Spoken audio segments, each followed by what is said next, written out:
Hi, my name is Jay Reed, and this is a video for the Control Mastery Theory channel on YouTube, where today I'd like to discuss the process of declining invitations from your clients when it doesn't serve their interests. Well, you may remember from the other videos on this channel, the Control Mastery Theory's kind of premise is that all clients come to therapy with an intent to test out and hopefully disconfirm these beliefs they've had to kind of carry, which have been plaguing them, really constricting the quality of their lives, yet have proven necessary and adaptive, typically in dealing with earlier problematic relationships with parents or caregivers. These beliefs, called pathogenic beliefs, helped the client at one time prevent danger from visiting them in the relationship, typically with the parent. And so a belief such as, my needs are less important than others, would be very adaptive with, in essence, a narcissistic parent, because that parent is going to act as though the parent's needs are more important. So if the child, in this case, adopts a belief such as, the child's beliefs are less important, that's going to create more harmony in the relationship with the parent and spare the child a lot of retaliation and possible withdrawal. If the child doesn't adopt these beliefs, they could create more friction in the relationship with such a psychologically compromised parent.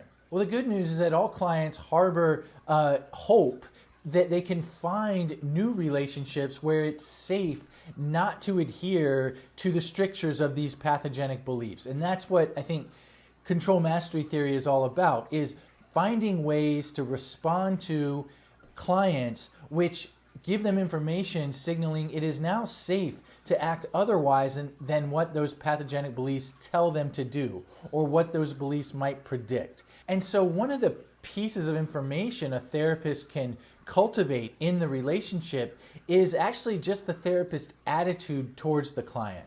And by attitude, I just mean kind of how you're predisposed to regard the client. Do you see them as a pretty good, upstanding, intact person? In contrast, if a client is seen as not having enough of what they need to really succeed in their lives, then that can kind of cultivate a different attitude, an attitude which at times can result in the client being regarded as less than, not necessarily intentionally, but can be a product of that. And a client who's been particularly traumatized in this regard could be, exquisitely attuned to that type of element in a therapist's attitude towards them.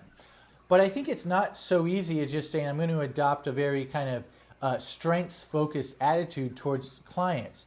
And the reason is clients who hold pathogenic beliefs such as, my needs are less important than others, are going to act in ways which invite others to treat them in ways which comply with that pathogenic belief.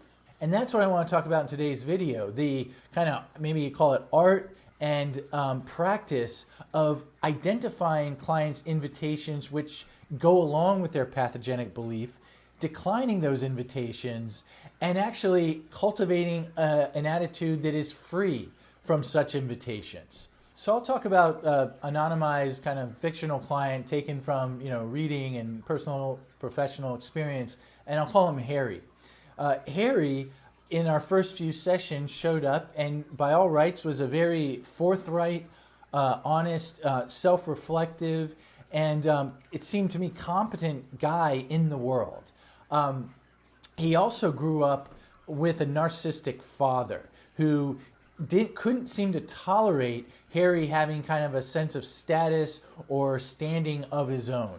So Harry's father would continually find ways to undermine Harry, regard him as not doing all he should do around the house, to qualify any successes Harry had as being kind of a product of luck or not something that Harry really deserved. And in our first few sessions, Harry came on time, and we had sessions which were, I think, typical of a good working session where I'm understanding more about his life and gaining a sense of kind of where he's been and where he wants to go in the therapy.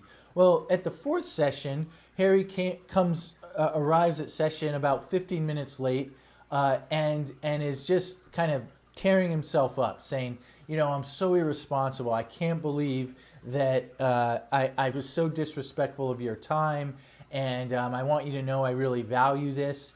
And anyway, I felt very invited to, in essence, join in with Harry on his kind of devaluing attitude towards himself for making what is, I think, a very honest mistake.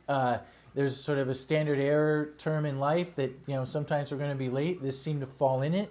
Didn't seem characteristic of Harry whatsoever. But the pull to kind of, and I would say, collude with the attitude that Harry was kind of offering towards himself of that, you know, in essence, he's no good or he deserves punishment, felt somewhat strong. You know, as someone who practices control mastery theory, those kind of get the radar pricked up to say, okay, something might be happening here. Harry actually may be testing a pathogenic belief here. And based on Harry's history and my understanding of him up to that session, I came to understand that Harry may have had a pathogenic belief of something like, I am defective, or Harry believed that he was defective.